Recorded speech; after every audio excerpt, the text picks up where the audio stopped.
Na konci 19. století procházelo japonské císařství bouřlivou proměnou. Po období Meiji Jidai se země rychle modernizovala, budovala silnou armádu a snažila se zařadit mezi světové velmoci. V této atmosféře se 30. prosince 1884 v tokijské čtvrti Kojimachi narodil Hideki Tojo. Hideki pocházel z rodiny s vojenskou tradicí. Jeho otec Hidenori Tojo byl generálporučíkem císařské japonské armády. Rodina měla původ v někdejší samurajské vrstvě, která sice po reformách období Meiji přišla o svá tradiční privilegia, ale nadále si udržovala vysokou společenskou prestiž. Prostředí, ve kterém Hideki vyrůstal, proto kladlo mimořádný důraz na disciplínu, poslušnost, čest a bezvýhradnou službu císaři. Tyto hodnoty ho budou provázet po celý život. Od dětství nebyl považován za mimořádně nadaného chlapce. Spolužáci ani učitelé ho nepopisovali jako génia. Naopak, vynikal především pracovitostí, přesností a neústupností. Byl známý tím, že nikdy neodmítal náročné úkoly a každou povinnost splnil téměř s bezvýhradnou důsledností. Právě tato vlastnost mu později vynese pověst jednoho z nejdisciplinovanějších důstojníků japonské armády. Po dokončení základního vzdělání nastoupil na vojenskou přípravnou školu a následně byl přijat na císařskou japonskou armádní akademii. Studium dokončil v březnu roku 1905. Tedy v roce, kdy končila rusko-japonská válka. Japonské vítězství nad ruským impériem tehdy šokovalo svět a výrazně posílilo sebevědomí celé země. Pro mladého Tojoa představovalo důkaz, že Japonsko se může stát jednou z nejmocnějších zemí světa. Po absolvování akademie nastoupil jako podporučík k pěchotě. V armádě si rychle získal pověst mimořádně přísného důstojníka. Vyžadoval absolutní disciplínu nejen od svých podřízených, ale i od sebe. Jeho důslednost byla tak známá, že mezi kolegy získal přezdívku Kamisori, česky břitva. Tato přezdívka nevznikla kvůli krutosti, ale protože byl přesný, neústupný a nekompromisní při plnění služebních povinností. Později se stane jednou z nejznámějších přezdívek v celé japonské armádě. V roce 1915 absolvoval také Válečnou akademii armády, jednu z nejprestižnějších vojenských škol v Japonsku. Studium bylo určeno pouze nejlepším důstojníkům a připravovalo je na budoucí velitelské a štábní funkce. Tojo zde prohloubil své znalosti vojenského plánování, logistiky i strategie. Zároveň navázal kontakty s řadou důstojníků, kteří budou v následujících desetiletích patřit k nejvlivnějším osobnostem japonské armády. Na rozdíl od některých svých současníků nebyl znám jako charismatický řečník ani výrazný politik. Byl především profesionální voják. Věřil v sílu armády, věřil v bezvýhradnou lojalitu vůči císaři a stále více zastával názor, že právě armáda má rozhodovat o budoucnosti Japonska. Tento způsob uvažování bude mít o několik desetiletí později zásadní vliv nejen na jeho vlastní kariéru, ale i na osud celé Asie.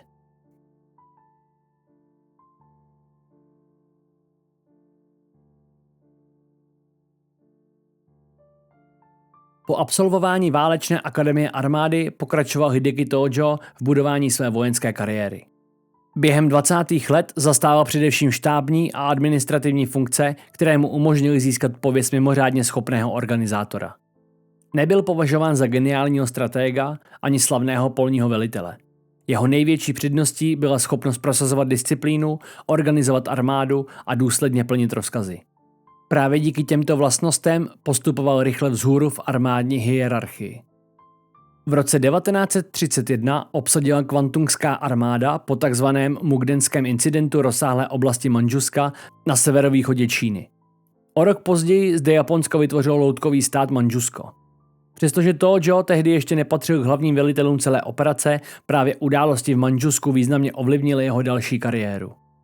Japonská armáda zde získávala stále větší politickou moc a důstojníci působící v této oblasti se rychle dostávali mezi nejvlivnější osobnosti celé země. V srpnu 1934 byl Tojo povýšen na generálmajora a převzal velení 24. pěší brigády. O rok později, v září 1935, byl převelen do Mandžuska, kde převzal velení vojenské policie Kempentai u Kvantungské armády. Kempentai nebyla běžnou vojenskou policií. Vedle udržování disciplíny plnila také zpravodajské, bezpečnostní i represivní úkoly. Tojo zde ještě více upevnil svou pověst přísného a neústupného velitele. Ve stejné době probíhal uvnitř japonské armády ostrý mocenský boj mezi dvěma hlavními skupinami důstojníků. První z nich byl Kodoha. tedy frakce císařské cesty, která prosazovala radikální převrat a agresivní expanzi především proti Sovětskému svazu. Tou druhou byla Tooseiha, tedy kontrolní frakce, jejímž členem byl také Tojo. Ani tato skupina neodmítala militarismus nebo expanzi. Chtěla však postupovat organizovaněji prostřednictvím státní správy a armádního velení, nikoli vojenským převratem. Rozdíl mezi oběma frakcemi tedy nespočíval v tom, zda Japonsko rozšiřovat, ale jakým způsobem toho dosáhnout. Po neúspěšném pokusu o převrat 26. února 1936 vystoupil Tojo jednoznačně proti vzbouřeným důstojníkům z frakce Koodoha. Jako velitel Kempentai v Mandžusku nařídil zatčení důstojníků podezřelých z podpory puče. Následné čistky výrazně oslabily jeho soupeře a posílily postavení frakce Tooseiha uvnitř armády. Právě po těchto událostech začal být Hideki Tojo považován za jednoho z nejvlivnějších důstojníků své generace. Dne 1. března 1937 byl jmenován náčelníkem štábu Kvantungské armády. V této funkci nesl odpovědnost za plánování vojenských operací v Mandžusku i za rozšiřování japonského vlivu v severní Číně. V červenci 1937 osobně velel jednotkám během operace Čachar ve vnitřním Mongolsku. Šlo o jeho jedinou významnější přímou bojovou zkušenost v poli. Historici upozorňují, že většina jeho kariéry byla spojena spíše se štábním řízením a organizací než s osobním velením na frontě.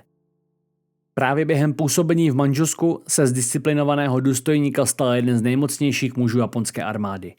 Brzy se vrátí do Tokia a tam začne jeho cesta k nejvyšší politické moci v celém Japonsku.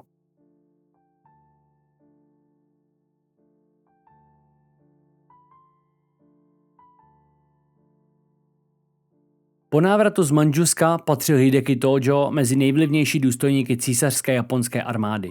Jeho schopnosti organizovat armádu, prosazovat disciplínu a řídit rozsáhlý vojenský aparát z něj udělali jednoho z nejrespektovanějších představitelů armádního velení. Nebyl populární díky charizmatu ani řečnickému talentu. Respekt si získával především svou pracovitostí, přesností a neústupností. Dne 30. května 1938 byl jmenován náměstkem ministra války. Tato funkce znamenala výrazný posun z čistě vojenského prostředí do nejvyšší politiky. Tojo se začal podílet na řízení armády i na rozhodování o zahraniční politice Japonska.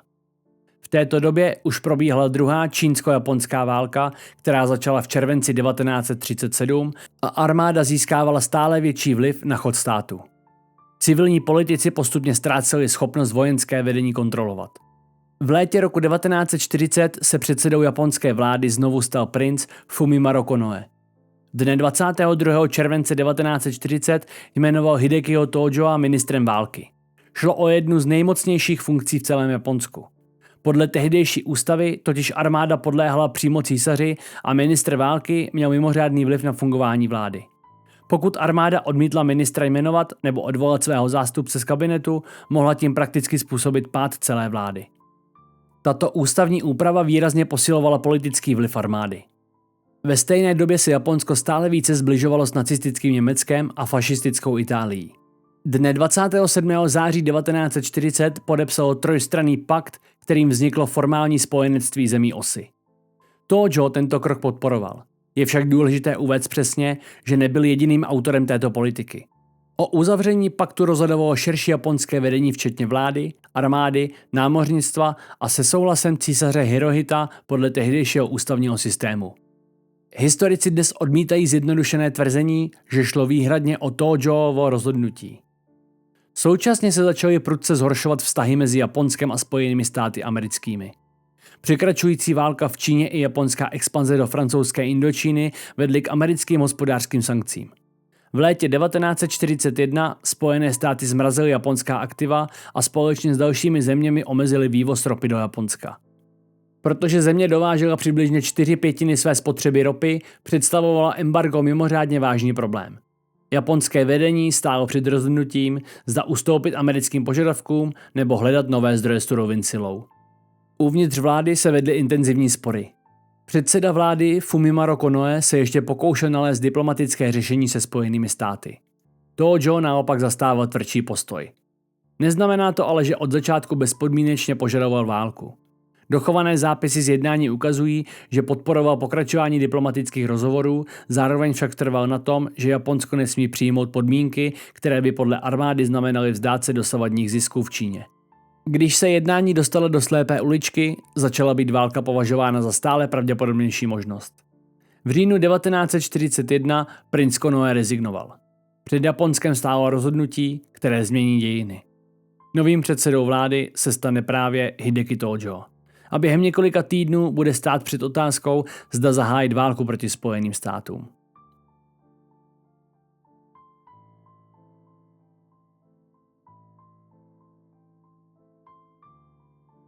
Dne 16. října 1941 podal předseda vlády Fumimaro Konoe demisi. Diplomatická jednání se Spojenými státy americkými uvízla na mrtvém bodě a uvnitř japonského vedení sílilo přesvědčení, že další ústupky by znamenaly ztrátu postavení Japonska jako velmoci. O 2 dny později, 18. října 1941, jmenoval císař Hirohito novým předsedou vlády Hidekiho Tojoa. Současně si Tojo ponechal i funkci ministra války. Ve svých rukou tak soustředil mimořádně velký politický i vojenský vliv. Je důležité zdůraznit jednu historickou skutečnost. Tojo se nestal neomezeným vládcem Japonska. Přestože bývá často přirovnáván k Adolfu Hitlerovi nebo Benitu Mussolinimu, japonský politický systém fungoval jinak. Zásadní rozhodnutí vznikla na jednáních vlády, armády, námořnictva a císařského dvora. Významnou roli měl také samotný císař Hirohito, který podle tehdejší ústavy formálně schvaloval klíčová státní rozhodnutí. Historici se dodnes liší v hodnocení míry jeho osobního vlivu. Shodují se však, že rozhodnutí o vstupu do války nebylo dílem jediného člověka. Po svém nástupu do funkce Tojo ještě několik týdnů pokračoval v diplomatickém jednání se Spojenými státy. Japonským velvyslancům ve Washingtonu byly zaslány nové instrukce a obě strany se snažily nalézt kompromis. Hlavní překážkou však zůstávala Čína. Spojené státy požadovaly, aby Japonsko stáhlo svá vojska z Číny a francouzské Indočíny, zatímco japonské vedení odmítalo vzdát se výsledku několikaleté války. Postoje obou stran byly natolik vzdálené, že šance na dohodu se postupně rozplynula.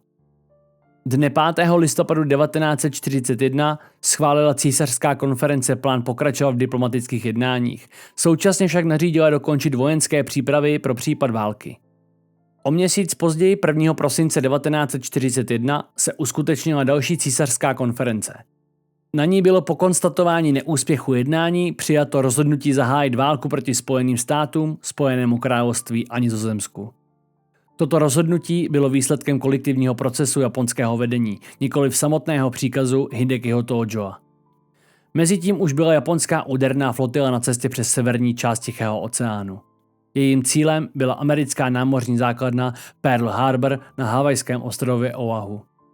Úkolem flotily bylo zasadit americkému námořnictvu tak silný úder, aby Japonsko získalo čas obsadit rozsáhlá území v jihovýchodní Asii bohatá na ropu, kaučuk a další strategické suroviny. Plán útoku připravil především admirál Isoroku Yamamoto, vrchní velitel spojeného loďstva.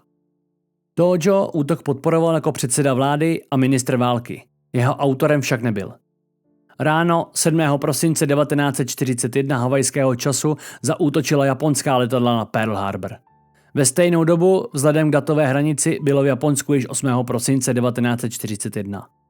Během necelých 2 hodin bylo potopeno nebo těžce poškozeno několik amerických bitevních lodí. Zničeny stovky letadel a zahynulo více než 2400 Američanů. Přesto se Japoncům nepodařilo zničit americké letadlové lodě, které se v době útoku nacházely mimo přístav. Právě tato skutečnost bude mít pro další průběh války zásadní význam. Následující den vystoupil americký prezident Franklin Delano Roosevelt před kongresem se slavným projevem, ve kterém označil 7. prosince 1941 za datum, které bude žít v hanbě. Spojené státy vyhlásily japonskou válku. O několik dní později vstoupilo do války také nacistické Německo. Druhá světová válka se definitivně změnila v globální konflikt. A Hideki Tojo se stal mužem, který stál v čele Japonska v jeho největší válce.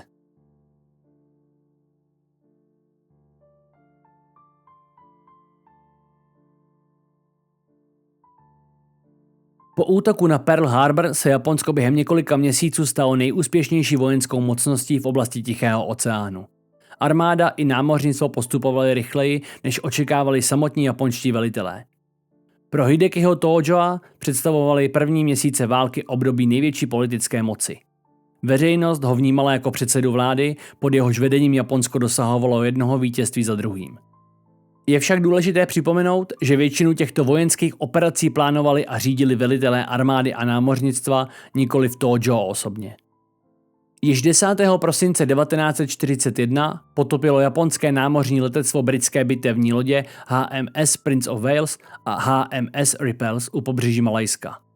Bylo to poprvé v historii, kdy byly moderní bitevní lodě na volném moři potopeny výhradně leteckým útokem. Událost znamenala zásadní změnu ve způsobu vedení námořní války a potvrdila rostoucí význam letadlových lodí a námořního letectva. Během několika dalších měsíců následovala jedna japonská ofenziva za druhou. Padl Hongkong, Filipíny, Malajsko, nizozemská východní Indie i rozsáhlé oblasti Barmy. Dne 15. února 1942 kapituloval Singapur, který byl považován za jednu z nejsilnějších britských pevností v Asii. Britský premiér Winston Churchill později označil jeho pád za jednu z největších katastrof v dějinách britského impéria. V červnu 1942 ovládalo Japonsko území sahající od Mandžuska až po Novou Gvineu. Rozloha japonského impéria byla největší v jeho dějinách. Současně však začínaly být stále zřetelnější problémy, které si mnoho japonských politiků ani vojáků nechtělo připustit. Dobytá území byla obrovská, zásobovací trasy stále delší a průmyslová výroba Japonska se nemohla dlouhodobě rovnat hospodářské síle Spojených států. Historici se dnes shodují, že právě průmyslová a ekonomická převaha Spojených států představovala jeden z hlavních faktorů, které nakonec rozhodly válku v Tichomoří. Mezitím se v samotném Japonsku postavení Hidekiho Tojoa dále posilovalo. Kromě funkce předsedy vlády a ministra války převzal v průběhu války také další významné úřady. V různých obdobích zastával například funkci ministra vnitra nebo náčelníka generálního štábu armády. Tím soustředil ve svých rukou větší množství funkcí než kterýkoliv jiný japonský politik té doby. Přesto ani tehdy nerozhodoval sám. Významné pravomoci si stále ponechávalo armádní velení, námořnictvo i císařský dvůr. Současně pokračovala i tvrdá okupační politika na dobytých územích. Na mnoha místech docházelo k rozsáhlému porušování mezinárodního práva, válečným zločinům, nuceným pracím i krutému zacházení s válečnými zajatci a civilním obyvatelstvem. Odpovědnost za tyto zločiny nesli především konkrétní velitelé a jednotky. Část odpovědnosti však po válce připisoval Mezinárodní vojenský tribunál pro Dálný východ také nejvyšším představitelům japonského státu, včetně Hidekiho Tojoa. Je však důležité rozlišovat mezi přímým nařízením konkrétních zločinů a odpovědností nejvyššího politického vedení za vedení války, jak to činil poválečný tribunál. Na jaře roku 1942 se zdálo, že Japonsko stojí na vrcholu své moci. Jenže právě tehdy se blížila bitva, která změní průběh celé války. Bitva o Midway. A spolu s ní začne i pád japonského impéria.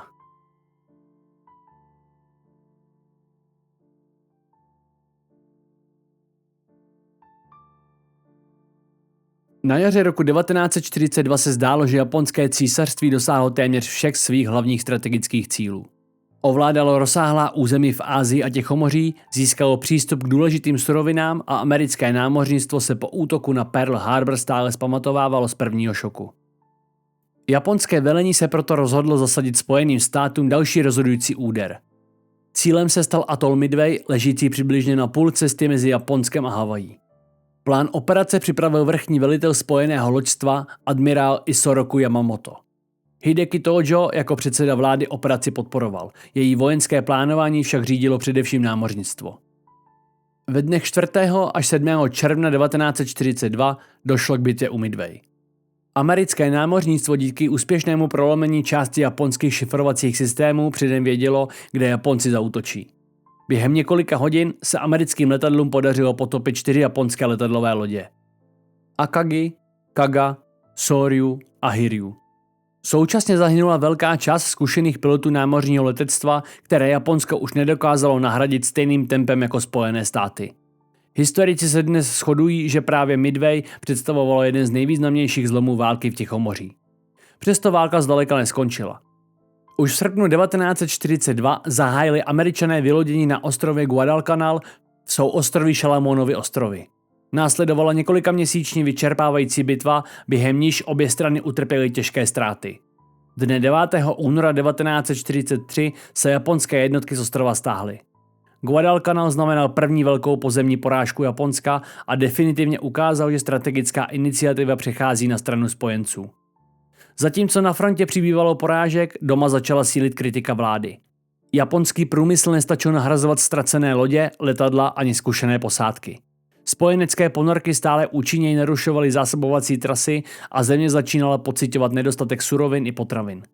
Přesto Tojo veřejně ujišťoval obyvatelstvo, že Japonsko válku vyhraje. Ve státní propagandě se zdůrazňovala oddanost císaři, oběti vojáků i víra v konečné vítězství. V únoru 1944 převzal Tojo navíc také funkci náčelníka generálního štábu armády. Tento krok měl podle jeho představ zlepšit koordinaci vedení války. Ve skutečnosti však ještě více soustředil odpovědnost za vojenské neúspěchy na svou osobu. Historici upozorňují, že japonský systém řízení války zůstával i nadále roztříštěný a mezi armádou a námořnictvem přetrvávala silná rivalita, kterou Tojo nedokázal odstranit. Rozhodující rána přišla v létě 1944. Ve dnech 15. června až 9. července 1944 dobyly americké síly ostrov Saipan v souostroví Mariany. Z vojenského hlediska šlo o mimořádně důležitou porážku. Z nově získaných letišť totiž mohly americké strategické bombardéry přímo útočit na japonské hlavní ostrovy. Poprvé se samotné Japonsko dostalo do bezprostředního dosahu pravidelného bombardování. Porážka na Saipanu vyvolala v Tokiu politickou krizi. Dne 18. července 1944 podal Hideki Tojo demisi. Společně s ním odstoupila celá vláda. Po téměř 3 letech skončilo období, během něhož stál v čele Japonska. Válka ale pokračovala dál a stejně jako miliony Japonců ani Tojo tehdy netušil, že nejtragičtější kapitoly teprve přijdou.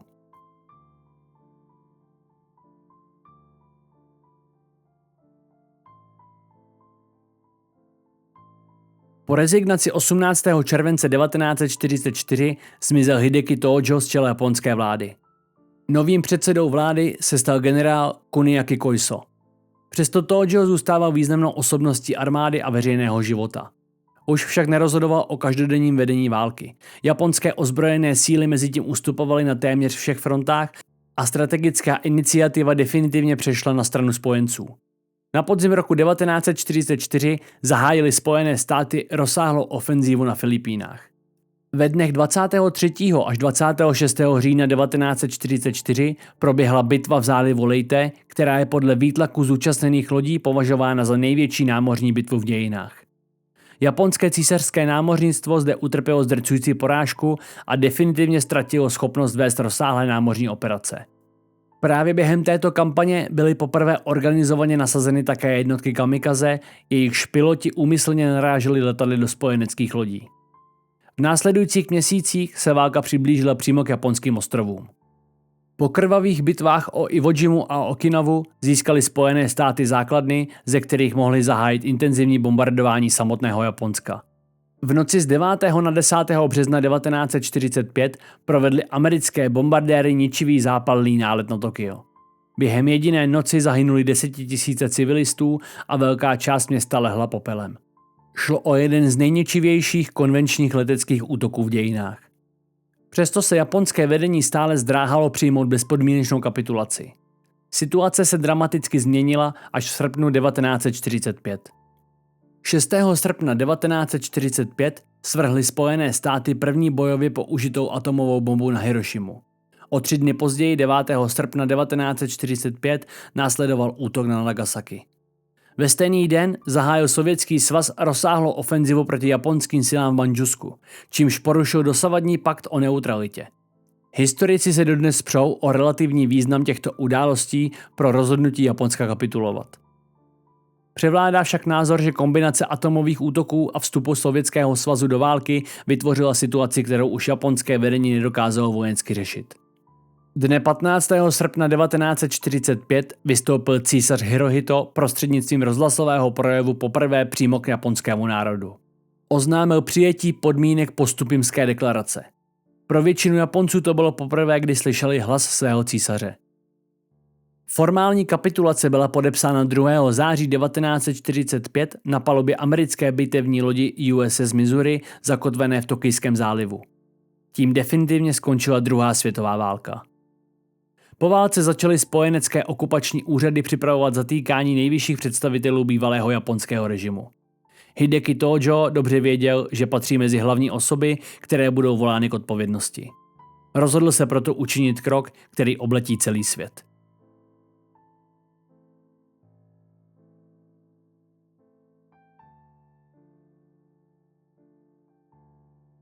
Po japonské kapitulaci se Hideki Tojo stáhl z veřejného života do svého domu ve čtvrti Setagaya v Tokiu. Dobře si uvědomoval, že jako bývalý předseda vlády a ministr války bude patřit mezi první osoby, které spojenci obviní z válečných zločinů. Nejvyšší velitel spojeneckých okupačních sil Douglas MacArthur skutečně krátce po kapitulaci nařídil zatčení hlavních představitelů bývalého japonského režimu. Tojo byl na tomto seznamu mezi prvními. Dne 11. září 1945 dorazili američtí vojáci a příslušníci vojenské policie k jeho domu, aby jej zatkli. Tojo se rozhodl vyhnout zajetí. Nezvolil však tradiční japonskou sebevraždu seppuku. Na radu lékaře si předem nechal na hrudi označit polohu srdce a střelil se pistolí do hrudi. Kulka však srdce minula. Přestože utrpěl těžké zranění, zůstal naživu. Američtí vojenští lékaři mu okamžitě poskytli první pomoc a následně provedli operaci, která mu zachránila život. Ironií osudu tak je, že muže, jenž vedl Japonsko do války proti Spojeným státům, zachránili američtí vojáci. Po několika týdenním léčení byl převezen do věznice Sugamo v Tokiu. Zde čekal na soud. Spojenecké mocnosti se mezitím dohodly na vytvoření Mezinárodního vojenského tribunálu pro Dálný východ, který bývá často označován jako Tokijský proces. Tribunál byl zřízen rozkazem generála MacArthura a zahájil činnost na jaře roku 1946. Jeho úkolem bylo soudit nejvyšší představitele japonského císařství za vedení útočné války, válečné zločiny a zločiny proti lidskosti. Proces začal 3. května 1946. Před soudem stanulo 28 nejvyšších představitelů japonského politického a vojenského vedení. Mezi nimi byl i Hideki Tojo. Obžaloba mu přičítala odpovědnost za vedení útočných válek proti řadě států, za porušování mezinárodního práva i za systémové selhání při předcházení válečným zločinům páchaným japonskými ozbrojenými silami. Tribunál neposuzoval pouze jednotlivé činy na bojišti, ale také odpovědnost nejvyššího státního vedení za plánování a vedení války. Během procesu se Tojo snažil převzít velkou část politické odpovědnosti na sebe. Zároveň však dlouhodobě hájil rozhodnutí vstoupit do války. Tvrdil, že Japonsko jednalo pod silným hospodářským tlakem a že válku považovalo za prostředek vlastního přežití. Tyto argumenty soud nepřijal. Historici dnes upozorňují, že americké embargo na ropu skutečně představovalo pro Japonsko vážný problém. Současně se však shodují, že neospravedlňovalo zahájení útočné války a následné válečné zločiny. Jedním z nejdiskutovanějších témat procesu byla role císaře Hirohita. Tojo při některých výpovědích naznačil, že v japonském systému nebylo možné jednat proti vůli císaře. Později své vyjádření upravil. Historici se dnes shodují, že okupační správa generála MacArthura usilovala o zachování císařského úřadu jako stabilizačního prvku poválečného Japonska. Právě proto Hirohito před tribunálem nikdy nestanul. Dodnes jde o jedno z nejdiskutovanějších témat poválečných dějin Japonska. Po více než 2 letech soudního řízení padl rozsudek. Dne 12. listopadu 1948 byl Hideki Tojo uznán vinným. Tribunál jej odsoudil k trestu smrti oběšením. Jeho poslední dny se rychle blížily.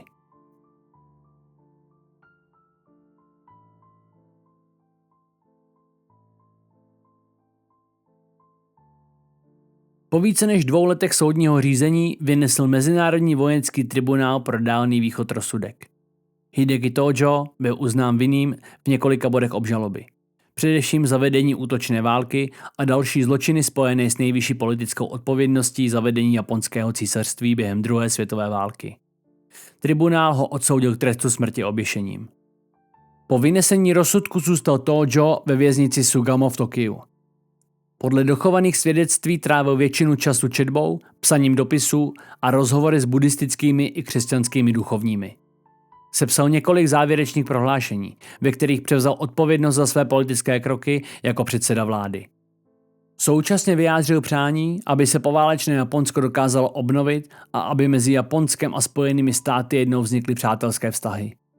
Tyto výroky jsou doloženy jeho dochovanými dopisy a posledními prohlášeními. V noci z 22. na 23. prosince 1948 byl rozsudek vykonán. Krátce po půlnoci 23. prosince 1948 byl Hideki Tojo společně s dalšími 6 odsouzenými popraven oběšením ve věznici Sugamo. Bylo mu 63 let. Ve stejnou noc byli popraveni také bývalý ministr zahraničí Koki Hirota, generál Seishiro Itagaki, generál Heitaro Kimura, generál Akira Muto, generál Kenji Diohara a generál Iwane Matsui. Po popravě bylo jeho tělo zpopelněno. Spojenecké okupační úřady se obávaly, že by se jeho hrob mohl stát místem uctívání japonských nacionalistů. Proto byl popel tajně rozptýlen nad Tichým oceánem z amerického vojenského letadla. Přesto se později malá část jeho popela podle některých pramenů dostala k rodině a byla uložena v několika soukromých hrobech. Tato skutečnost je doložena japonskými historickými prameny, i když přesný průběh zacházení s popelem bývá v jednotlivých zdrojích popisován s drobnými rozdíly. Hodnocení Hidekiho Tojoa zůstává dodnes velmi rozdílné. Mezinárodní historiografie jej považuje za jednoho z hlavních politických představitelů japonského císařství odpovědných za vedení útočné války v Asii a Tichomoří. Současně ale většina historiků upozorňuje, že nebyl jediným člověkem, který o válce rozhodoval. Rozhodnutí vznikala v rámci složitého systému, do něhož byli zapojeni představitelé armády, námořnictva, vlády i císařského dvora. Právě proto je dnes zjednodušené označovat Tojoa za japonského Hitlera, přestože byl jednou z nejvýznamnějších osobností tehdejšího režimu. Jeho jméno se pravidelně vrací i v současných politických debatách. Důvodem je svatyně Yasukuni v Tokiu, kde jsou od roku 1978 mezi uctívanými padlými zapsáni také odsouzení váleční zločinci třídy A, včetně Hidekiho Tojoa. Návštěvy japonských politiků na tomto místě opakovaně vyvolávají diplomatické spory zejména s Čínou a Jižní Koreou, které období japonské okupace dodnes vnímají jako mimořádně bolestnou součást svých dějin. Hideki Tojo tak zůstává jednou z nejrozporuplnějších postav druhé světové války. Pro jedny představuje symbol japonského militarismu, pro druhé je připomínkou složitosti rozhodování v autoritářském státě. Jedno je však jisté. Jeho rozhodnutí významně ovlivnila průběh války v Tichomoří i osudy milionů lidí.